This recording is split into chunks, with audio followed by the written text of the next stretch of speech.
Adam Eve versus Gwen Tennyson. Two redheads with the powers and abilities to do literally anything they can imagine. Well, they're going at it here today. But who's ultimately going to be coming out on top in this fight? Really, is it even going to be close? Let's get into it.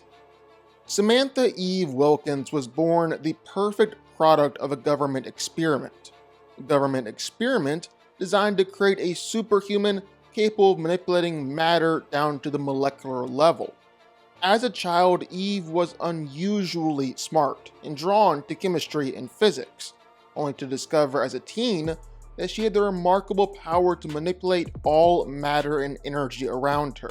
Deciding to become a superhero, she adopted the name Adam Eve, began to fight crime alongside Invincible and the Guardians of the Globe. Eve has the ability to see any atom on the molecular level, with the power to manipulate the atoms or even creating new forms of matter, all on a molecular scale. So literally, she can take anything and turn it into something else, manipulating anything and everything around her. She can use it offensively, defensively. Adam Eve can do whatever she wants, and her being creative and versatile for powers is actually one of the best things about her. It's what allows her to fight against such powerful beings as Viltrumites. One of Eve's main things is creating and controlling psychic hard-like constructs. It's all her pink energy. She's actually ridiculously strong with these constructs, able to move around hundreds of tons and knock out people with just one hit. And at her best, well, Adam Eve has been able to use some of her constructs to hold down, overpower Viltrumites, even some of Thrag's children. She's knocked out Universa, even managed to hold down Alan the Alien, a being who's a rival to the likes of Battle Beast, Omni-Man, or Thrag himself. And her force fields are just as strong too, with Eve regularly using these shields to actually restrain enemies, hold them down. Her shields have held back different Viltrumites, blocked a whole lot of Viltrumites actually, held back Ragnars, who are just as strong as Viltrumites, even knocked around both Invincible and Alan the Alien. And let's just say when Adam Eve gets going, well, you really don't want to mess with her. You don't want to get on her bad side. Then on top of creating these hard-like constructs, well, a whole other part of her powers is transmutation, transforming one thing entirely into another. And it is quite as simple as that. Adam Eve can, on the subatomic level, transform atoms into different atoms and create anything that she wants.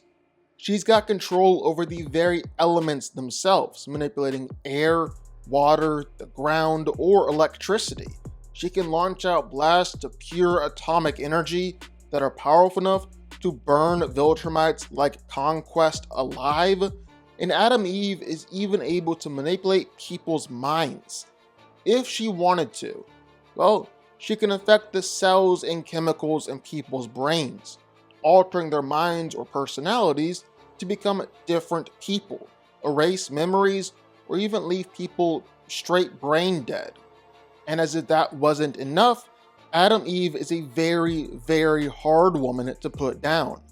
In fact, she might be straight up impossible to kill. Eve can regenerate herself and others on the atomic level, instantly restoring herself to full health, even from fatal injuries. She can even self-resurrect from the dead, coming back to life in an instant at full strength, essentially making herself immortal. Now, Adam Eve does have some mental dampeners that have been placed around her power. She can't directly affect people or organic material, but when she's at her lowest or in moments of extreme stress, well, she's able to move past these limits and access her full power, seeing, touching, tasting, every little piece of matter or molecule around her, having the power to rearrange all of it, even the very cells and chemicals that make up living people. At her best, Adam Eve has been said to be omnipotent without any inhibition. It all started when an alien watch fell from outer space, at least for Gwen Tennyson's cousin, Ben 10. Gwen and Ben could barely stand to be in the same room with each other. That is, until Ben learned that he could transform into 10 different aliens, decided to start fighting crime. Gwen tagged along, and it wouldn't take long until Gwen learned that she had supernatural talents of her own. In particular, had an incredible affinity for magic. It turned out that summer would bond Ben and Gwen for forever. They would always come back together whenever a threat arose, whether it was the alien hybrids as teenagers, or even the universal cosmic threat of Dagon. In the Ben 10 universe, there's a thing called mana, a hidden mystic life energy that surrounds all living things. It's actually the source of magic itself. Well, mana is what helps Gwen to use magic, but she's also able to manipulate mana itself, altering and controlling it any way that she sees fit. She can create mana energy constructs, launch out powerful beams of energy, form nearly impenetrable energy shields, and again, create all sorts of different mana constructs. Seriously, she does this a whole lot.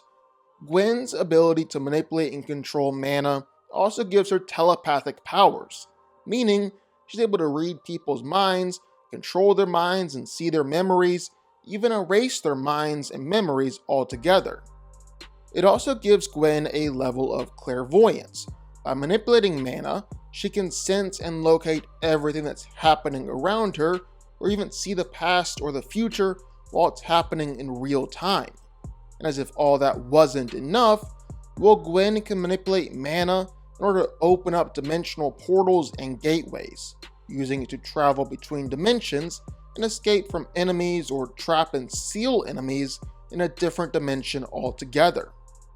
Mana and magic basically go hand in hand in Ben 10.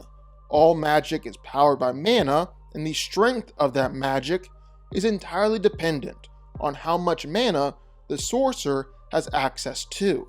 And considering that Gwen is entirely made up of mana, well, theoretically, she has an infinite supply.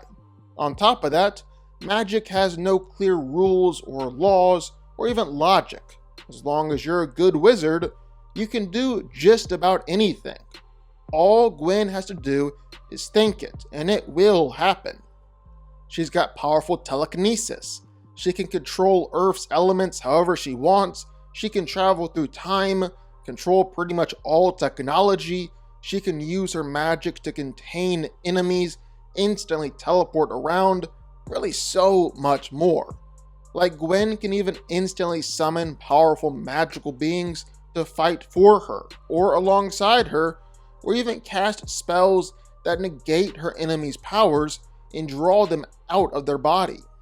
Gwen's also gathered quite a few powerful magical artifacts throughout her adventures, like the Staff of Ages, which greatly amplifies the magical power of anyone who uses it, or the Charms of Bezel, 6 magical talisman that can do things like grant supernaturally good luck, increase your powers and abilities 10 times over, or even allow Gwen to instantly heal from attacks or resurrect from the dead. As if all that wasn't enough, well, turns out that Gwen isn't actually all human. Her true form is an Anodite, an alien race made out of pure energy, with a supernaturally good ability to manipulate mana. And at will, well, Gwen can unleash her Anodite form, where she becomes significantly more powerful and has been called the most powerful being in the world. She can manipulate her size, drain all life energy around her, create objects out of thin air, manipulate reality, even resurrect from the dead, and create new bodies. So, who wins? Well, let's break it down. Now, Adam Eve is a seriously powerful hero. She's legit one of the most powerful heroes in the entire Invincible universe. Like, legitimately. At her best, on the upper end of her feats, Well, Adam Eve has proven herself to be on par, able to beat Viltrumite level characters, going up against Universa, Conquest, Alan the Alien, Viltrumite half-breeds, even her husband Mark. In fact, Robert Kirkman, the creator of the series, said that Adam Eve could beat Invincible, and that her powers were always better than his writing, that he could never truly write just how much potential she had and just how powerful she should be. But even just putting her up against other Viltrumite tier characters, well, Mark was able to tackle Alan into the moon. Omni-Man stopped an asteroid the size of Texas. Heck, you can even consider when 3 Viltrumites teamed up help blow up a planet. Adam Eve should comfortably be in the same power level as all of these guys, especially if you're factoring in her full potential in unrestricted form, where she was described as omnipotent and burnt Conquest. One of the most powerful Viltrumite warriors out there burnt him alive. Even being able to fight against Viltrumites and keep up with them should give Adam Eve some impressive speed feats, considering that every Viltrumite is able to move and fight faster than light. But believe it or not, Gwen goes harder than even this. Seriously, the scaling in Ben 10 is very impressive, and Gwen is one of the most powerful heroes in this universe. Like, even just some of Ben's aliens, and not even his most powerful ones, are able to destroy planets or stop black holes. And on top of that, she's surprisingly stupid fast, being able to keep up with faster than light aliens, or even herself directly searching the entire infinite universe for Kevin's car. Whatever way you slice it, Gwen has more power and way better scaling than Adam Eve. But honestly, the most important part of this fight is that both of them have a massive bag of pink party tricks. Both of them can do pretty much anything they can possibly think of or imagine in an instant. Now, because of that, well, both of them can kind of cancel each other out when it comes to energy-related powers. They're both able to fire out energy blasts, create energy constructs, form energy shields, all that sort of stuff. But when you really look at it, Gwen just has way more versatility. No way around it. For starters, she's got some pretty hard counters to a lot of Eve's powers. Like, Eve can work on the subatomic level to transmute things, blast out telekinesis, even mind control her opponents. All stuff like that. Well, it's debatable whether or not she's able to transmute Gwen herself. Eve only does this in her truest form, but even then, Gwen is able to resist and block transmutation.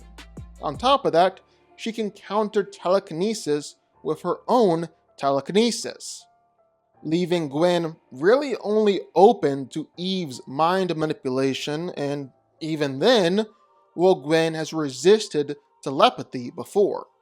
On the other hand, well, Gwen can do literally everything that Adam Eve can, and more.